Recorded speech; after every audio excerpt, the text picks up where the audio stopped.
7월 19일 월요일 뉴스공화의 온라인 큐티를 시작하겠습니다. 오늘 큐티의 말씀은 사도행전 7장 44절부터 53절까지의 말씀이고요. 제가 읽은 말씀은 51절 한 절의 말씀입니다. 목이 곧고 마음과 귀의 할례를 받지 못한 사람들아, 너희도 너희 조상과 같이 항상 성령을 거스르는도다. 아멘. 오늘 여러분들과 함께 나눌 큐티의 제목은요, 신앙의 중요한 3요소 목, 마음, 그리고 귀입니다. 신앙의 중요한 3요소 목, 마음, 그리고 귀입니다. 오늘 말씀은요, 지난주 금요일 큐티 기억하시죠? 스데반의 설교 모세로 시작했고요. 이제 마지막 설교의 부분인데요. 오늘 말씀은 성전의 역사를 이야기하고, 그리고 성전에 대한 우상화에 대한 비판, 그리고 율법을 자랑하는 자들에게 오히려 율법을 지키지 않았다고 비판하는 부분으로 설교를 마무리하고 있습니다. 먼저 성전에 대한 부분을 여러분들과 나누고 싶은 부분이 많이 있는데요. 이스라엘 백성들의 역사에 성전이 차지하는 부분은 굉장히 큽니다. 그들에게는 성전이 곧 하나님을 만나는 장소라고 생각했기 때문이고요. 성전은 구별된 장소다라고 생각했기 때문입니다. 이 생각은요, 이스라엘 백성에게 잘못된 생각으로 또 이끌게 되었는데, 첫 번째, 하나님은 성전에만 계신다라는 잘못된 생각을 만들게 됐고요. 두 번째는 성전과 성전이 아닌 곳을 이분법적으로 생각해서 성전인 곳에서는 거룩함을, 성전이 아닌 곳에서는 마음대로 사는 것, 이렇게 생각하게 되었다라는 것이죠. 하지만 스데반이 오늘 어떻게 이야기하고 있습니까? 48절입니다. 지극히 높으신 이는 손으로 지은 곳이 계시지 아니하시나니 선지자가 말한 바 49절입니다. 주께서 이르시되 하늘은 나의 보좌요 땅은 나의 발등상이니 너희가 나를 위하여 집을 짓겠으며 나의 안식 초소가 어디냐. 50절입니다. 이 모든 것이 다 내 손으로 지은 것이 아니냐 함과 같으니라. 아멘. 여러분, 하나님은 성전에만 머물러 계신 분이 아닙니다. 말씀과 같이 이 모든 것 자체가 하나님께서 창조하셨다라는 것이죠. 물론 이 성전이라는 곳 특별한 장소입니다. 하나님과 만나는 장소로서, 하나님과 언약으로서의 그 자리를 구별하는 것도 너무나 중요하지만, 그곳에만 하나님을 가두어 버리는 생각은 잘못된 생각이죠. 그 잘못된 생각은 결국 성전과 성전이 아닌 곳을 이분법으로 만들고, 성전에서만 거룩하게 생각하고 말하고, 그렇지 않은 곳에서는 마음대로 행동하는 것, 그렇게 된다라는 것이죠. 여러분, 결혼해서 신혼집을 만듭니다. 아내와 남편이 지낼 그 신혼집, 그리고 신혼방이죠. 그 함께 지낼 수 있는 방을 만들었지만 그곳에서만 아내와 남편을 만나는 게 아니잖아요. 다른 곳에서도 만날 수 있고요. 다른 곳에서도 함께 지낼 수 있지만, 그냥 그곳에서만 아내를 만날 수 있고 그곳에서만 남편을 만날 수 있으니 이곳에서만 나는 부부의 역할을 하겠다라고 하는 것은 잘못된 생각이지요. 그래서 저는 개인적으로 신학이 중요하다라고 생각합니다. 바른 하나님에 대한 알미요, 결국 우리의 행동과 연결되어 있기 때문입니다. 하나님에 대한 바른 알미 없으면 우리의 행동이 우상을 만들기도 하고요, 이단으로 끌고 가기도 합니다.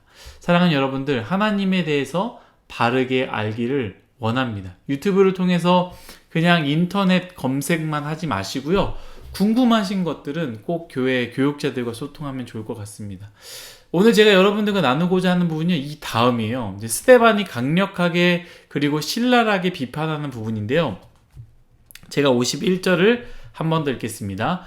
목이 곧고 마음과 귀의 할례를 받지 못한 사람들아, 너희도 너희 조상과 같이 항상 성령을 거스르는도다. 아멘. 저는 스데반이 이 사용한 단어 목, 마음, 귀에 대해서 묵상하였습니다. 이 세 가지는 신앙에 있어서 정말로 중요한 부분이더라고요. 우리 몸 가운데, 우리 마음 가운데 정말로 중요한 부분이다라는 거예요. 첫 번째, 목. 하나님에 대한 겸손함을 나타냅니다. 내가 누구인지 알고 나의 주인 되신 하나님 앞에 목을 숙이고 하나님을 왕으로 모시는 것이죠. 이 구약의 출애굽한 이스라엘 백성이 하나님의 말씀을 거역할 때마다 하나님이 뭐라고 얘기했냐면 이 목이 곧았다라고, 이스라엘 백성은 목이 곧은 백성이다라고 이야기했죠. 본인이 누군지를 모른다라는 거예요. 본인이 하나님의 자녀이고 하나님의 백성이다라는 것을 모를 때에 목이 곧았다라는 표현을 하거든요. 그리고 실제로 정말로 교만해질 때 이 못을 꼿꼿이 세우는 경우들이 많이 있지 않습니까? 하나님에 대한 겸손을 나타내는 부분입니다. 그리고 마음은 무엇을 나타냅니까? 하나님의 형상이며 하나님께 주신 마음이라고 할 수 있죠.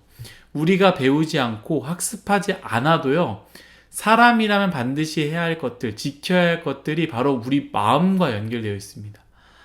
하나님의 형상, 하나님께 주신 양심. 이건 사람이기 때문에 이렇게 해야 돼. 이건 기뻐하지 않은, 좋지 않은 일이야. 어떻게 사람이 이런 일을 할 수 있어? 이렇게 이런 부분들을 잘 나눌 수 있는 게 바로 마음이다라는 것이죠. 그 세 번째는 귀인데요. 하나님의 말씀을 듣는 것입니다. 믿음은 들음에서 나는 것, 이런 것처럼요. 가장 중요한 것을 꼽는다면 우리가 하나님을 선포해야 되는 것도 필요하지만 그보다 먼저 선행돼야 되는 것은 무엇이냐? 듣는 것이라는 것이죠. 그래서 귀는 굉장히 중요합니다. 그런데 사람이 신앙생활을 하다가 이 신앙생활이 무너지고 또 무너지면서 하나님과 멀어지게 되면요, 이 세 가지가 다 무너지게 된다는 거예요. 스데반은 이스라엘 백성, 종교 지도자, 하나님의 일을 한다는 사람들에게 이 무너진 세 가지에 대해서 비판한 것입니다. 목이 곧고 마음과 귀의 할례를 받지 않았다라는 것이죠. 목이 곧음은 교만을 이야기하는 것이고, 마음은 양심을 잃어버리고 부패한 것이며, 귀는 더 이상 하나님의 말씀을 듣지 않는 것이다라는 것이죠. 사랑하는 뉴스홍와의 여러분, 여러분들의 신앙생활 가운데 목과 마음과 귀는 어떠하십니까? 겸손의 목을 가지고 계십니까? 아니면 교만의 목을 가지고 계십니까? 마음은 어떠합니까? 죄가 더 이상 죄로 느껴지지 않습니까? 혹은 두려운 마음 가운데 늘 있으십니까? 듣는 귀입니까? 아무리 이야기해도 듣지 않는 귀입니까? 사랑하는 뉴스홍화 여러분, 이 신앙의 중요한 3요소, 목, 마음, 그리고 귀를 잘 지키시기를 간절히 바라겠습니다. 기도하겠습니다. 하나님, 모든 것이 다 하나님의 은혜임을 고백합니다. 신앙의 중요한 3요소, 목, 마음, 그리고 귀, 이 세 가지를 잘 지킬 수 있게 하여 주옵소서. 우리가 하나님을 향하여 목이 곧은 백성이 되지 말게 해주시고, 또한 하나님께서 주신 그 양심을 잃어버려 내 마음이 부패화되지 않게 하나님께 지켜주시며, 또한 말씀을 듣는 귀가 늘 열려 있어 하나님께서 원하시는 그 목소리, 그 말씀을 잘 들을 수 있는 우리 모두가 되게 하여 주옵소서. 감사하며 예수님의 이름으로 기도드렸습니다. 아멘.